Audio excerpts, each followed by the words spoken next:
Just wait for Jesse to get in, and then we'll get going.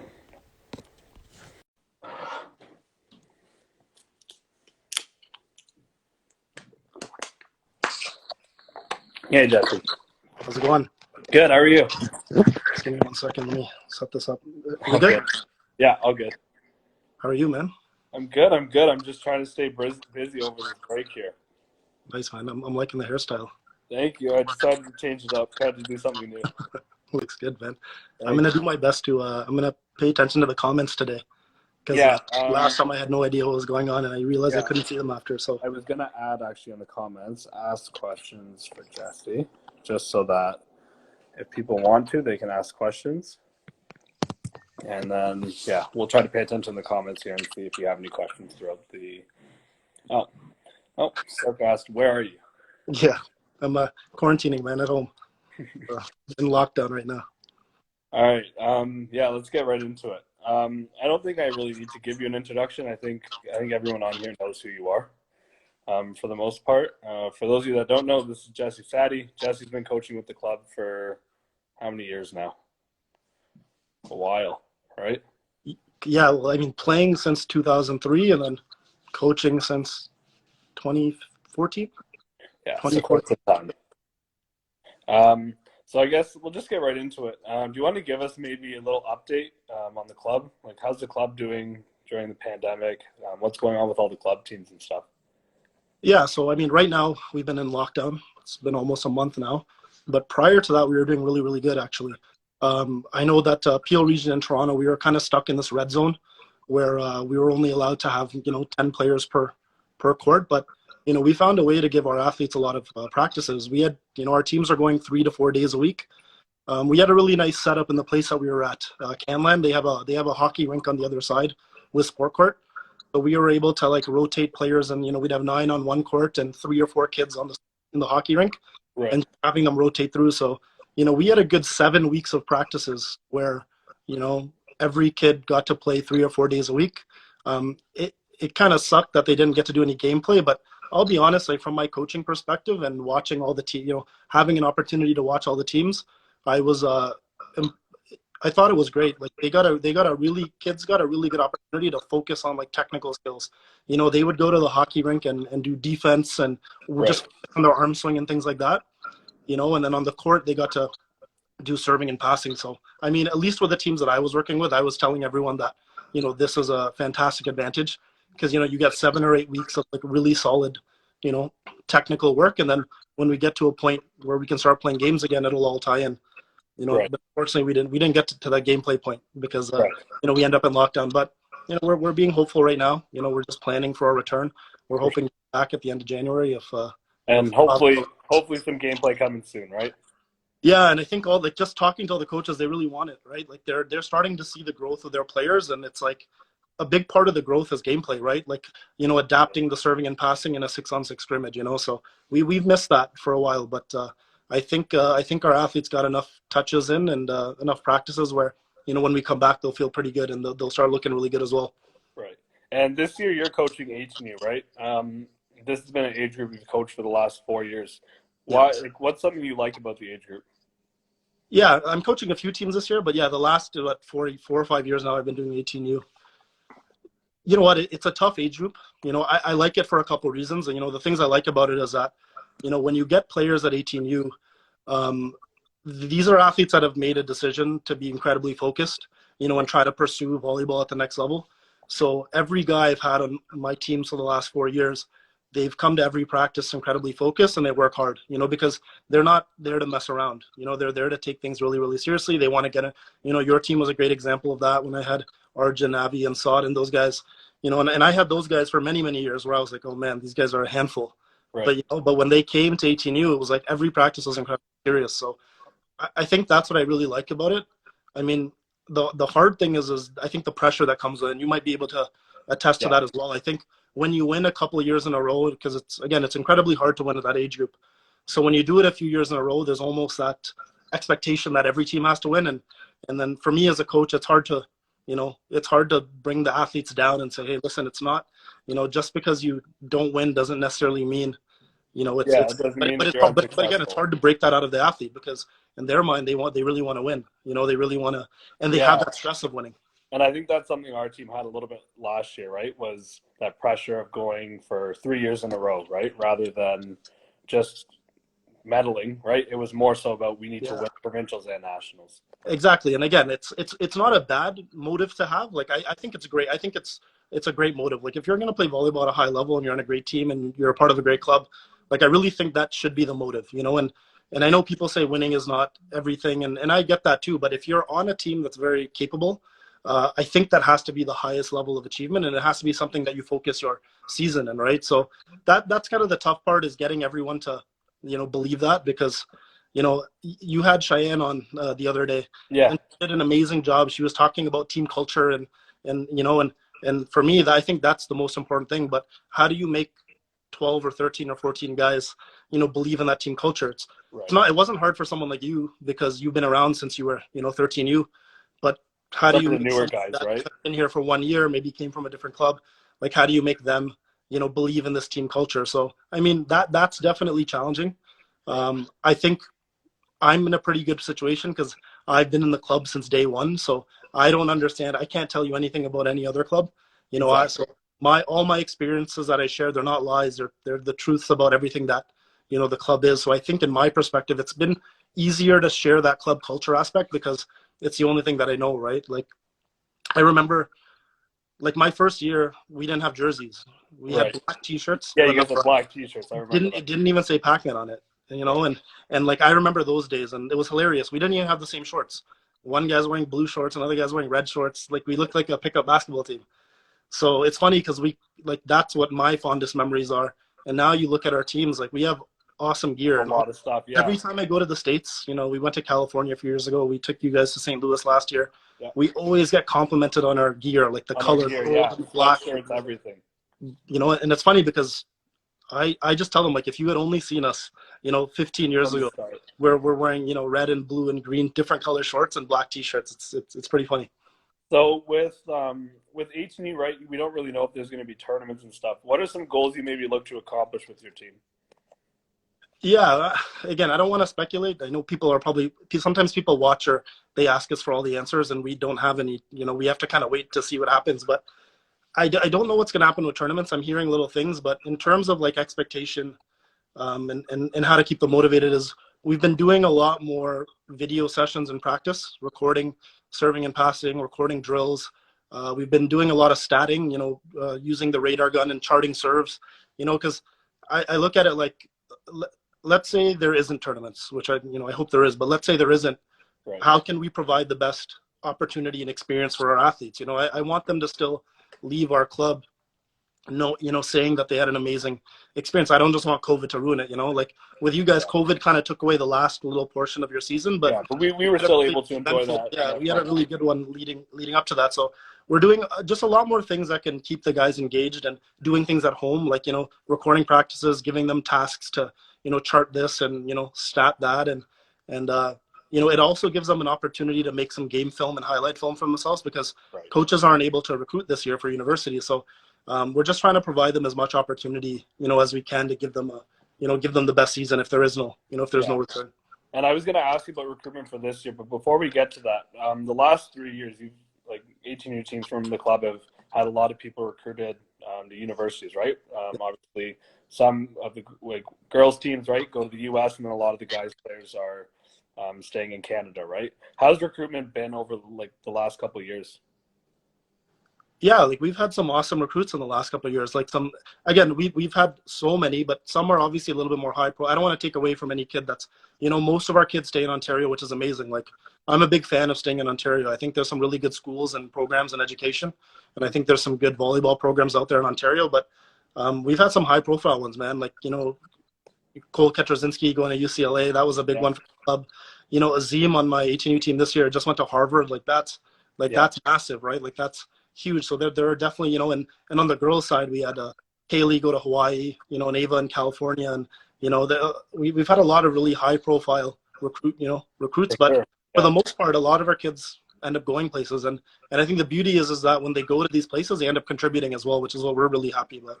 Because when the OUAs do their kind of year-end awards, like first team and second team All-Stars, we always pay attention because, there tends to be a lot of Pac-Man alumni in that mix. So for me personally, it doesn't matter to me where an athlete goes, as long as they're going to a place they want to go to, as long as they're not handcuffed to go somewhere based off of marks or, as long as you find that healthy balance between volleyball and school, like it doesn't bother me. You can go to college, you can go straight to pro, you can go to university, so it's, so we have one question in the chat here that's actually I want to get at. Who's the most coachable player that you've coached? Oh, that's tough. Most coachable player. Yeah, that's hard, man. I mean, again, it's hard because I've coached so many players. Like, even when in beach, I started coaching beach when I was 19. So this is like 11 years of coaching altogether. Coachable players. I don't want to single anybody out either. Yeah, it's hard because honestly, in 18U, everyone is coachable. Yeah. Like in my experience so far, I don't know if that's the same for everyone, but every single kid that shows up in our gym that says, "Hey, we want to play for Pac-Man in our final year," like every single kid has been incredibly coachable. Like look at the team you played on last year, right? Your team was very coachable. Like, and again, it's kind of hard sometimes when I'm coaching, 1 year, one team. Like, I have to inherit a team in 18U, and I haven't been with them for many, many years. And in my first year, I think athletes do a good job of understanding that as well. And they're pretty open and receptive to the coaches, to our feedback. So far, everyone's been awesome. I know people are commenting, Lauren saying that she is, she's actually up there as well. She's definitely one of the more coachable ones. But at 18U, I can't name one athlete that hasn't come in our gym and hasn't, taken our feedback seriously. Sure. The guys I have this year, they're amazing. Like, they seriously, they take volleyball really seriously. They come in, they ask great questions. They, connect with me. They help me, ask me for help with recruitment. That's a fun team to coach. Right. It's cool to go into a gym and work with 12 good athletes, but it's even better. To have outside of practice experience. When someone's asking, like, "Hey, coach, what do you think I should do?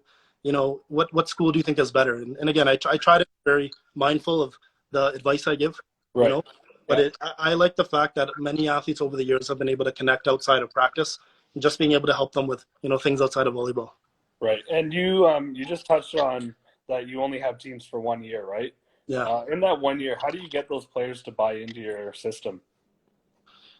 Yeah, that's the hard thing. I mean, I think in 2018 when we won, I think that was a big thing. That really helped us, Right. When my team when I won as a player in 2008, I was able to use a lot of that, whatever you want to call it, wisdom, and help coach the kids, onwards. But then there gets to a point where people start forgetting about, like, no one ever watched me play in Pac-Man. No one really knows most of my teammates. So when the 2018 team won and we put a lot of energy and effort and tears into that win, it was really helpful because that was only a couple of years ago. So there's a lot of kids in the club right now that remember, like, you remember watching Avi Arjun, Powell, Jackson Bear. Like, you remember watching those guys at tournaments, So having that first win under our belt is very, very helpful. Like, I think that helps with motivation. And then I guess myself being in the club for all these years, like, I like to say, how things are. I don't like to lie or, I just tell kids, this is what it is. And I think being honest is really, really important. And then making sure that from player 1 to player, 12 or 13, you got to treat them the same. You got to give every single kid the same, same treatment. You have to make sure everyone gets the most out of their experience in our club. So that's my biggest thing, because for me, even if a kid, let's say, didn't play as much, if you give them an amazing experience and they want to come back and coach one day, that's everyone can coach. Not everyone can be a starting left side. Not everyone can be an OVA all-star, but every person can be a coach, and they can come back and they can inspire. So for me, I think that's incredibly important. For sure. And I want to talk about Dave Mcallister really quickly. Yeah. Dave obviously is the assistant coach, right, at U of T. How is having him as an assistant coach maybe helped your team in terms of recruitment? Yeah, he's a great gateway into the OUA university community, and even outside of that, because he's been coaching longer than I've been alive. Right. So he's been great because he has really good insight on a lot of things. He's in the OUA, so he has firsthand access to most coaches. So it's been very, very helpful. for a guy like Dave, he'll help reach out to coaches. He has their phone numbers. Like if a For kid sure. says, I want to go to Guelph, I want to go to Brock, he can just, Yeah, you can call call them and coach. kind of. Whereas when I first started coaching 18U, I didn't really have that experience because my first year in 18U, I didn't really know the coaches that great, And then the beauty of Dave is that he's not biased to U of T, which is what's amazing. You would think if you had a coach from a university come, in the back of their mind, like, well, okay, I need to get all these kids, but Yeah, he's no. amazing. Like he's very, and you remember that he didn't Yeah. say anything to anybody about not going to U of T or anything like that. He's very fair and honest, and he just wants kids to play at the next level. So it doesn't have to be a school. That's why he's been amazing for us. Moving on to, right, you talked about you've coached a lot of great teams, right, and you've had a lot of great experiences with players and teams. What would be like the top moment out of all those teams? Like, what's your favorite coaching moment? Yeah, that's again, there's lots of moments there too. Without maybe in no order, but I think I have good moments on both sides. Like, there's like, because I do beach volleyball full time in the summer and I do indoor. And like, I even coach like this year, I'm coaching 12U girls. So I actually have like, right. Yeah, you've got a lot. Like it would be easy for me to say, well, every year we won 18. Like that's, I think that's the easy answer. But I know there was a lot of really great moments in beach. Like I know I talked about it last time, but Parvier and Shawan going to Mexico for the World Championships, that was probably up there in really, really important moments. For sure. That was up there for sure. I would say, I remember coaching the 2018 team. So Matthew Powell, Saad, Avi Arjun, Cole, Xander, those guys. When that team was 16U, I remember we were in a semifinal match at Nationals. And I remember we were playing a team, the Preds, I think. And that was like our kind of back and forth nemesis of the year. And not in a bad way. They're great guys. I actually really like that team. Yeah. But I remember we were in the semifinals and we were down 6-12 in the third set. And it's tough, right? Like if the game goes to 15, you're down 6-12. And I remember Matthew Powell at the time was like our big hitter. Yeah, your big hitter at the time. Star. He was the best player I thought he was the best player in the country. Maybe a bias, but I thought he was. He got blocked like 4 times in a row. So imagine like, and I know there's a lot of athletes watching this, right? So imagine being on a court, your main guy that you rely on, and it's not his fault. We played a great team. Gets blocked 3 or 4 times in a row. You switch sides, you're down, 6-12. The other team needs 3 points. We actually and they're probably feeling good at that point too, right? Oh, they were on cloud 9. That that's funny because that actually helped us because the other team was on cloud 9, right? They were like jumping around, running around, excited. The parents were, they were going crazy, and that's because I guess at the time we had won mostly everything that year. Right. So they really wanted to beat us, and I just remember trying to stay really calm because at that point, like an athlete, you're your own worst enemy there, right? Like you can see it in your faces, and you can see them like their morale is down. They're getting upset. They're getting sad. They're nodding their heads. Yeah. So I remember just doing my best to stay really calm, even though I wanted to explode, and just going 1 point at a time. And I remember sharing a story with them, and I actually made this up. So for the most part, I'm pretty honest and truthful. So for the guys that were on that team, let's make sure that they know that the story was made up. I remember at a timeout, I was telling them that the fans from the other team, the parents were moving their chairs from the semifinal court to the gold medal court. Nice. I was telling them that, guys, they're moving their stuff over because they're trying to get a good seat for the gold medal match to watch their kids. Mm-hmm. But I was like, the game's not done yet, So I don't think the parents did not do that. But my guys were so kind of, absorbed in their own misery at that moment that they didn't know what was going on around them. Right. So I remember, it was an honest lie. I just said, hey, they're taking their stuff, they're bringing their chairs, and they're taking it to the next court, and they're getting ready, and they're getting their courtside seats.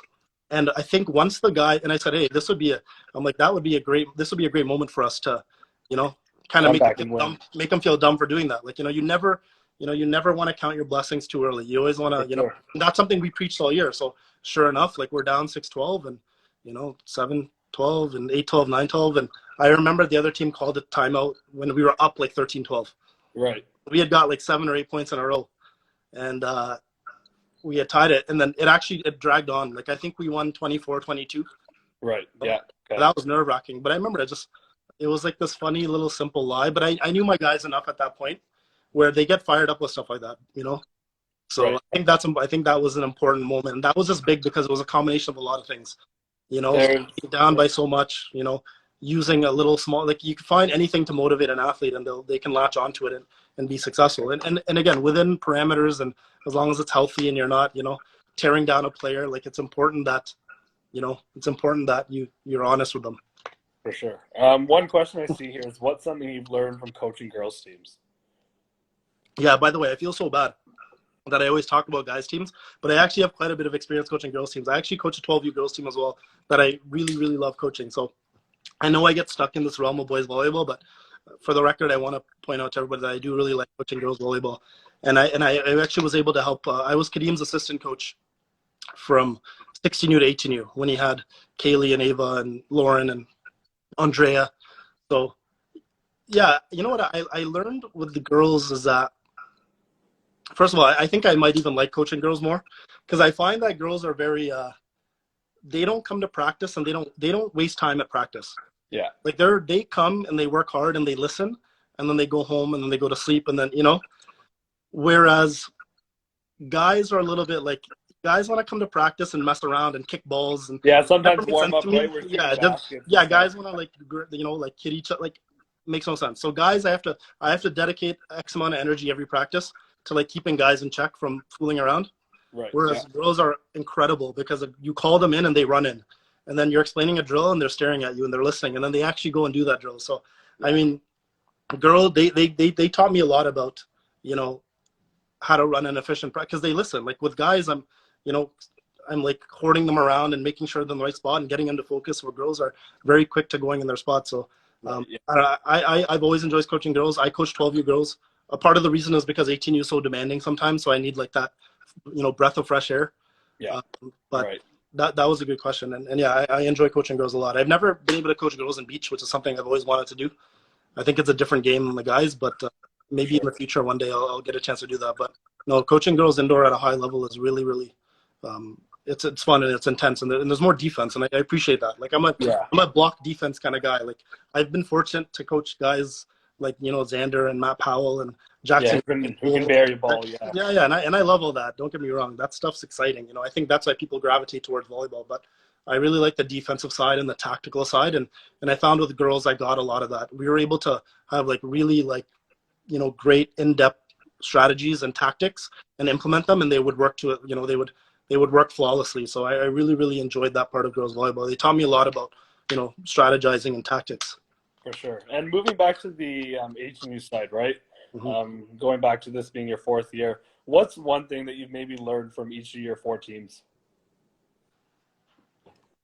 Yeah, so I think the growth was very, very important because the first year, 2018, that was my very first team that I ever coached. Yeah. So I was very emotionally invested in that team. So I was like I don't know what you want. I was like the helicopter parent almost. I was trying to do too much all the time, and I was trying to make sure that, everyone was happy and everyone was this, and if someone's sad, why are they upset? And I took on a lot of the emotional burden of that team, but I think it was worth it for that time because we ended up winning and ended up having success. Right. So, but it was emotionally exhausting. I remember on the plane home from nationals that year, I was like, I can't do this anymore. I'm like, I chose the wrong profession. I'm in the wrong sport. This is too much. And then I was asked to coach 18U the next year, and I said, you know what, let me find the 1 or 2 or 3 things that are really, really important at 18U, because again, I had kind of figured it out the year before. Right. I'm like, let me just focus on those few things, because I learned that every athlete has their own kind of trajectory. If you try to help every player in every facet of volleyball in their last year, like of 18U, I'm like, you're not going to get as much. It's not going to work out as well as you might think.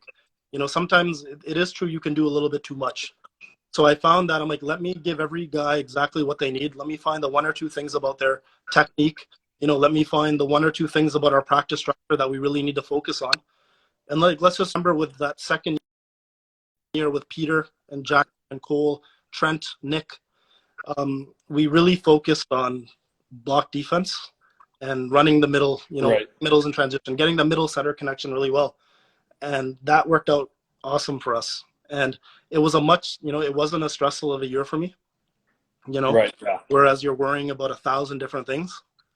but it was that was kind of the light bulb moment. Right. And then I had your team the next year. I'm like, you know what? Let's just find, let's practice for a week, find out the strengths and weaknesses of every team, of the team that you have, and then what the focus is going to be. Because in 18U, if you try to focus on every little thing, you won't see as much improvement. So I found that if you focus on certain things, like blocking, for example, we spent a lot of time blocking. Yeah, we spent a lot of time on blocking. Yeah. And then inherently our defense got better, like digging the ball. So it was kind of nice. You got a little 2-for-1 there.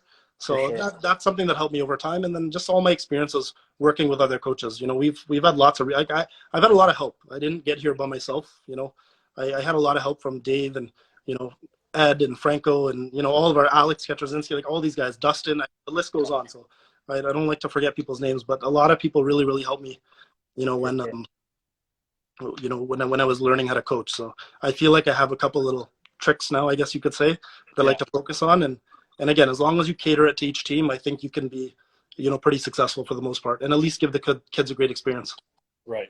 So earlier in the comment section, I'm just scrolling up here. I saw people kind of debating who, like, the best Pac-Man team was within the last couple of years. And people in the comments, you guys can chime in too as well. But what are your thoughts? Yeah, it's let's see, is anyone saying anything? Yeah, that's it's tough. Every team was like, the thing is, every team was so different. I know we talked about this a bit in the last podcast. Yeah. We kind of compared my team. I'm happy that I don't have to compare, my team as much, because we all know that we were the best. But if you look at like maybe like the last couple of years, it's hard. It's really hard to say. Every team is good. Like one team was very offense heavy, and then another team was very defense heavy, and then another team served bullets, and then the other team could dig anything. So I think every team has had, a lot of different strengths and weaknesses. Even on the girls' side, like that 18U girls team that I helped coach with Kadeem, like they were good too. Right. Yeah. They could serve a bunch of my guys' teams off the court for sure. So they I wouldn't even, disclude them from the mix, but. Yeah, it's pretty hard. Every team is good. And the thing I like is that all these teams are recent enough where kids in our club can, recall a lot of those teams playing. So right. they can stir up their own, Yeah, they can stir up their own debates, right? The beauty is, for me, is I think like I win regardless, which is kind of nice. Like at the end of the day, no matter who gets chosen, myself and Dave are on the winning side. So, sure. But it's kind of fun that the athletes do that, right? And I think that talks a lot about, again, what Cheyenne had talked about that day about club culture. Like that is exactly what club culture is. It's not just this thing that lasts for a few years. It's not just like okay, I'm here 14U, I leave 18U, see you later, see you never. Yeah, it's not really like back, that. Right? It's something I think that's like really embedded in you and helps shape you. Like you learn a lot of things playing youth sports, right? Like sure. Myself, as an example, like I played Pac-Man my career, and it's helped me to be the person I am today, right? Like Pratik's out there, like his team is incredibly strong, and they have that really strong culture because he was a Pac-Man guy too. He doesn't know anything about that. So, and Kadeem and Pratik are like lifelong Pac-Man guys. So, and Alex, so sure. If you look at the kind of overall success, you see some of those coaches over and over and over again producing really great athletes and having really strong teams. I think it's just because they've accepted where they come from and what they are, and they don't try to manipulate too much, and you just do what you believe in, and if you do what you believe in, for the most part you're going to have some success. So it's really nice that the guys argue about it, and it's fun for me to hear, because they use science that doesn't make sense. Like they'll put a mathematical equation on it that doesn't add up to anything, but they're so passionate about it, which is really really nice. For sure. So you talked about like guys coming back to the club, right? Traditionally for your 18U teams, you always seem to have guys come back and practice with your 18 teams leading up to nationals and stuff, right? How do you think that benefits your team? Yeah, if I were to pick, like, if we had the one like small cheat code, per se, I think it would be the fact that we get alumni to come back every year and train with 18U team, and I think that's like our little advantage that I can't say any other club has, right? So again, it starts from somewhere, right? So it started with the hardships of the 2000 team, and then when we won, they were so invested in the club culture that they came back and they helped the 2001 team, you know? Exactly. Those guys are still athletes. Like, they still play. They want as many extra touches as they can. It's not Yeah, like for sure. they're still, you know, they want those experiences, right? Like, they want to play. And to be honest, sometimes those, and I'm not taking away from any universities, but sometimes these practices are just as good, if not better, right? Because Yeah. we have an accumulation of top athletes, you know? Yeah. No, I can agree Depending with on that. what school, yeah, depending on what school you go to, you know, a lot of guys play in our club and they're a top team and they're always in finals and semis and competing for a medal. Mm-hmm. And then they go off somewhere else and then they might not make a playoff. They might never play in a playoff match again, right? That For was sure. my experience to play, right? Yeah, and I remember that's something you brought up last year, right? Was like next year the grass might not be greener on the other side, right? Yeah, it's true. And I think as a club, we've done a really good job, you know, adding layers to our program and develop, you know, high performance that, you know, kids get a lot out of. Like, we have a setter coach, we have a middle coach, we have Mm-hmm. specialized training, you know, we have a Yeah. strength and conditioning guy that's next to, you know, we have all these things going on for us. And sometimes you go to another program and it doesn't have that. So I think when the guys come back, they really like just being in an environment where they can play and train and play against really good players. So that has been the most important thing for us, having alumni come back. You know, even this past summer, you know, you were there. Yeah, we had a bunch of us there. Yeah. We had JP from Mcallister come.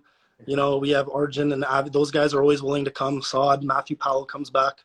You know, and the thing is that guys are always asking to come back. And this year was tough because we were only allowed limited players in a gym. So this was a tough year because not everyone got to come back and play with us, you know, and I would love that.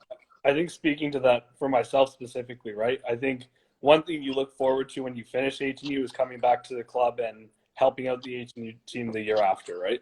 Yeah, like, you're always messaging me, asking me, hey, I'm back in town. You know, do you need an extra body? And those are great because it's like teams that have won something at that, I think they start to realize the importance of it, and that it's an opportunity that you can provide somebody else, you know? It's like when I played, I won, you know?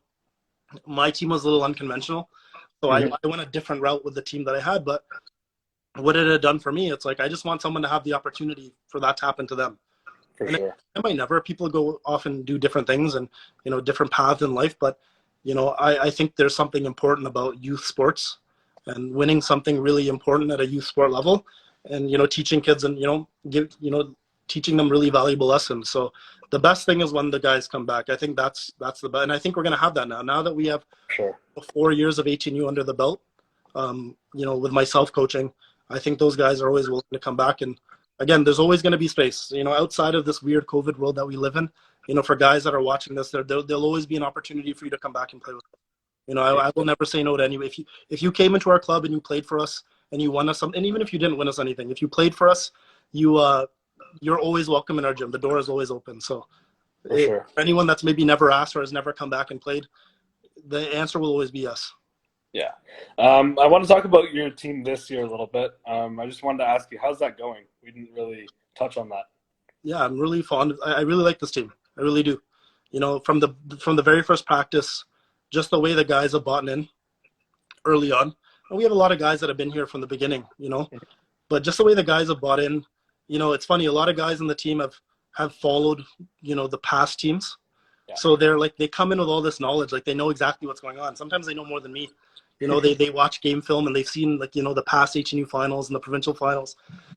This was like a really engaging group. They're not afraid to ask questions. You can tell they want to get better, you know. And for someone like me, again, because we don't have many tournaments, you know, we struggle to find ways to help our athletes. Like, what more can we do, you know, to give them their best experience? And every guy has been, you know, great. Every time I have an optional, like, hey guys, if anybody wants reps, you know, I always get a handful of guys to come out and get extra reps. So this team's been really good to work with, and they're getting better. You know, I know sometimes it's hard to see growth, you know, because I think most 18U athletes are very critical of themselves. Yeah. You know, especially when you watch film, like, you know, we'll serve and pass and a guy will shank 5 balls in a row and immediately think that they can't pass a ball, you know. But again, everyone has ups and everyone has downs. But these guys have been pretty good in terms of, you know, coming to practice and working hard and then just asking questions and then listening, right? A lot of guys ask questions, but they don't want the answer, you know. And over the years, you're able to kind of see who's like that. But this year, that's not the case. You know, this year, the guys are very, very committed and they work very, very hard. And like, I'm incredibly happy to coach them. So, you know, we're just hoping to have some tournament, right? For sure. Give us I think anything. We want anything to show people that we for can do sure. the best You team. want something, right? Yeah, we'll do a 2-on-2 beach tournament. Doesn't matter. Give us anything. I think the last thing I have for you is, what are you looking forward to in the future for the club? I guess the first thing is getting back to practices. You know, we're very hopeful and optimistic that, you know, if there's no tournaments, for example, right? We still want to provide our athletes with as many practices as possible. You know, For we sure. want training. We don't want this to be a wasted year of development. You know, we want this to really be a year where they can at least, you know, focus on maybe some individual technical skills. You know, play as much as possible, and then, you know, I coach a 16U boys team that they're really good, and they're incredibly committed, and, you know, sometimes I have to have a tough conversation with them. I said, listen, this could very well be your preparation for 17U, you know, the following year. You know, we don't know what's going to happen with the season. So obviously getting back to making sure our athletes are, you know, in the gym. And then we started this, we announced this high performer program that we're really excited about. Yeah. There are a handful of schools in the Peel District School Board and the Toronto School Board that are high performer schools. So basically, if you're a volleyball player or an artist or a dancer or a football player, you know, whatever it is that you are, you're kind of a high performer at your craft. There are schools out there where you can attend and you kind of get a modified school schedule. So you'd play your sport every day in the morning, and then you'd go to a, you know, 3-hour school day where you Right. that are kind of catering to your hectic schedules. Because I remember what it was like being in school, and not every teacher is, you know, accommodating of the fact that we have nationals, you know. For sure. Yeah. I remember being so excited to say, hey, we know we have nationals. I got to miss Friday and Monday. And can I get an extension? I'm like, nope, sorry. It's like, you know, this program's pretty cool because teachers are very aware that they're coaching high performing athletes. Right. There's that flexibility, right? Exactly. So with our program, they would, you know, if kids are a part of it, they would play volleyball with us, you know, 3 hours a day. Right. And it's a very integrated, like there's, you know, technical training, video analysis, strength and conditioning. There's, you know, you kind of give them everything, right? And then they would come train with us, and then they'd, you know, a bus would take them to their school after, and then they would do, you know, a couple hours of school. And then I think they'd have a more of a kind of homework based, you know, curriculum. But again, it's an opportunity that caters for athletes. And I think it's really cool. Like look at you, for example, like imagine you had an opportunity to play volleyball every single day. Exactly. Yeah. And it's very common in hockey. It's very common in basketball. You know, these are like, you know, and again, I'm not surprised these are very, you know, popular sports. Like, I think we have to get the sport of volleyball into this realm where I think you have to get kids training every day. And you don't jump every day, you don't block every day, you know, but I think you have to get kids playing every single day, you know, in order to build more skill and maybe make, you know, people might take volleyball a little bit more seriously. Because I find that for whatever reason with our sport, you know, it seems to be like 2 or 3 days a week is like the norm, you know. The norm, yeah. Which Why can't it be 5 days, right? I find it strange because if you swim, you swim at 5 o'clock in the morning, and then you go to school, and then you swim after school. You know, you do it twice a day. You know, basketball players play every day. They play a tournament every single Saturday. You know, so I think we're excited about starting this. We're excited to make sure that you know, just giving and however many kids are in it, give them an opportunity to, you know, grow their skill and have a nice little progression and show them that, you know, how their skills are developing, and then see where it goes from there. But we're pretty excited to start that because I think volleyball needs it. I think the sport needs it. For sure. And that high performer program would be for grade 9 to 12, correct? Yes. So it's for grade like 6 to 8, and then grade 9 and 10. One of the reasons I mean, it's not, we didn't do it for the older athletes yet, like grade 11, 12, just because there's so many opportunities already with provincial team, you know, all those things. Like those kids kind of already have their own streamlined pathway. This is more for kids kind of grade 7, 8, 9 that are, you know, that can benefit from, you know, lots of technical training on a daily basis at a young age, that want to stay ahead of the game. And again, if you look at how sports are growing and the popularity of sports, popularity, you know, having them play every day and having them, you know, develop their skill set, I think is going to be really, really important. Right. I have to ask this just because Tyler asked, have you ever coached a good libero? Awkward, Ishan is hosting this. I think my liberos are the best. So that's you guys were, I've had great liberos every single year. So I guess the last thing I have for you about that high performer program is, how does that high performer program give maybe a club, like the club, an upper hand? Yeah, I think it would only give the club the upper hand if a lot of kids in the club were a part of that program. Because again, this is not just an exclusive Pac-Man thing, right? This is for kids that play, kids that play for any club. It's just a matter of what school they decide to go to. So we can have kids from all over, have this opportunity. So, I mean, if a lot of Pac-Man kids are in the program, then yeah, if you're playing every day, I think it gives kids the advantage. For But for sure. the most part, it's open to anybody. It's open to anybody. If you're willing to go to, like Mississauga Secondary, for example, which I hope you would be, because Yeah, our high school. So I hope you would go to school. But if you're willing to go to a certain school to be a part of this program, then there's definitely there's definitely an advantage. And again, right. there's so many kids playing sports these days. You want to have an advantage. It gets pretty cutthroat. Like I tell guys all the time, like how many players that start playing at 13U end up on the 18U team? Like how many were on your team when you Yeah, played? I think for us, we had 4. It's not a lot, right? Like No, it's not not a much. lot. It's tough, and you never ever ever want to discourage, you know, a player and say, by the way, you might not, but there has to be that little bit of reality that you have to stay up to date with your skills. People around you are doing extra training. People around you are training on Sundays. They're going 5 a week. You're only going 3. You have to kind of put that into athletes so that they take it really seriously. And then if things don't work out, at least at least the athlete can say, I didn't maybe put in the time and effort that I needed to. So we don't like having those moments. We don't like having a kid saying, man, I wish I would. That's why we're big on our training. That's why we're big on having kids train multiple days a week and bonus training, because we want them to be a part of it, long term. We want you to start from 13U and finish in 18U. That would be For that sure. Yeah. would be great. I'm just looking here. I actually missed one question that I had written down here. What can younger athletes maybe do to prepare to play 18U volleyball? Yeah. Just play as much as possible. Manage your time appropriately at a young age. Don't miss practices. I know it's easy sometimes when, oh, hey, coach, I can't come to practice. I have a test. Hey, I have an exam, and I get that. And for the most part, we're pretty accommodating for that, Mhm. Yeah. But if you want to prepare yourself for the next level, because again, 18U is your gateway to playing in university, right? That's your gateway to the next level.